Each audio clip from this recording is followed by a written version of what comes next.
2026-yil mustaqilligimizni 35 yilligini nishonlash arafasidamiz va 180 milliard dollarga yaqin byudjetimizni qaysi sohalarga ishlashligini hozir ko'rib chiqamiz. Birinchisi ijtimoiy soha.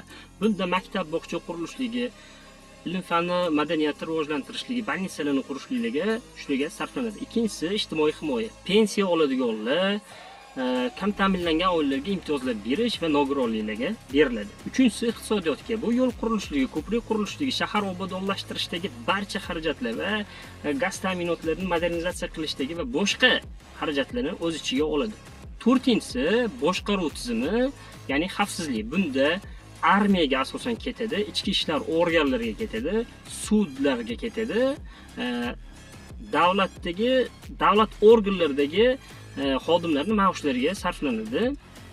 Bunda asosiy e'tibor beradiganimiz armiyadagi qurol-yarog' texnikalarga va zamonaviy texnikalarga ishlatiladi. Bu juda katta pul talab qiladi.